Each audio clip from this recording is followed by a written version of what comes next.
Welcome back to The Final Cut, your daily pulse in horror. I'm Travis Brown. It's Monday, February 10th, and we're officially in Oscar season.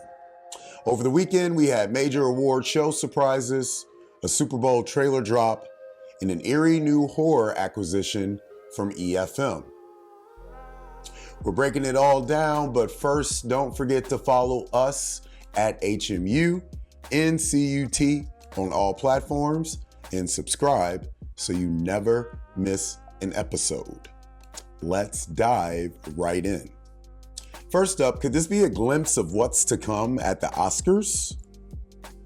Sean Baker's Anora swept both the Directors Guild of America and the Producers Guild of America awards, taking home Best Filmmaker and Best Feature.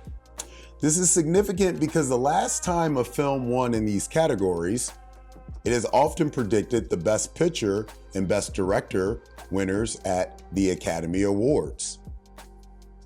25 of the past 34 PGA Theater Motion Picture winners went on to win Best Picture at the Oscars, including last year's Oppenheimer.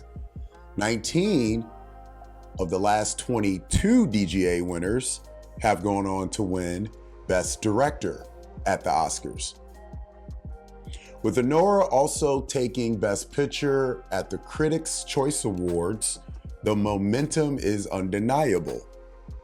Could Sean Baker pull off the ultimate Oscar underdog win?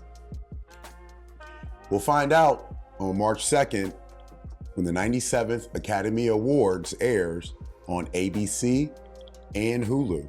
Next up, if you tuned in to the Super Bowl, congratulations to the Eagles.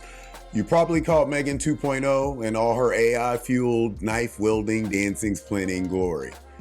The sequel hits theaters June 27th, and now we have some details on the plot. Set 2 years after the first film, M3GAN's creator Gemma, played by Allison Williams, has become a public advocate for AI regulation.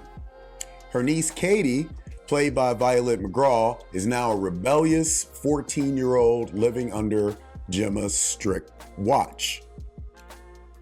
Meanwhile, a powerful defense contractor has stolen M3GAN's technology and created a deadly new AI weapon named Amelia, played by Ivana Sanko.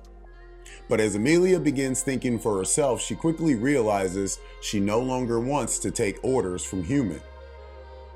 With the fate of humanity at risk, Gemma realizes the only solution is to resurrect M3GAN. And this time, she's been upgraded.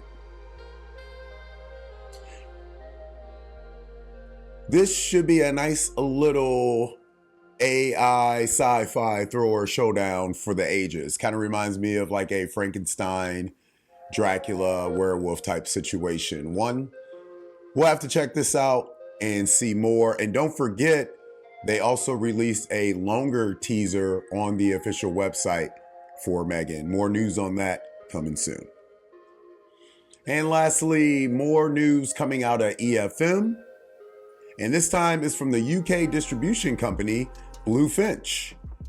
They picked up Bury the Devil, a supernatural home invasion horror directed by Adam O'Brien. The story follows a nurse who discovers that her latest patient may be hiding something far more sinister than she could ever imagine.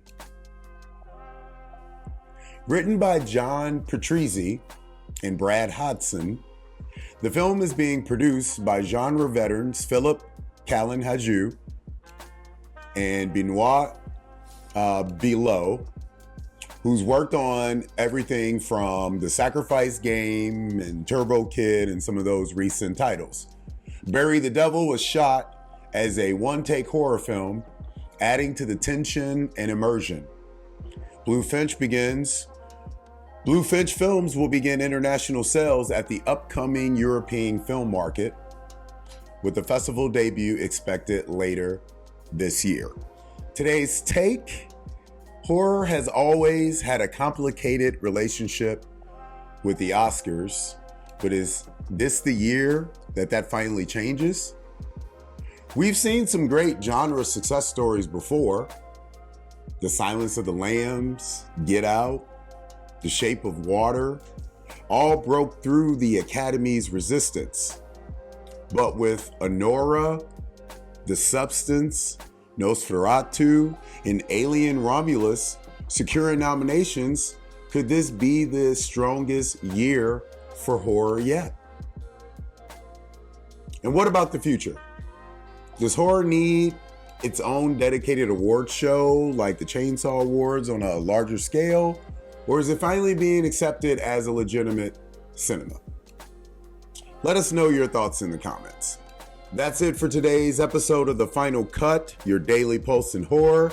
Don't forget to follow us at HMU, NCUT on all platforms. Subscribe so you'll never miss an episode. And as always, keep the lights on.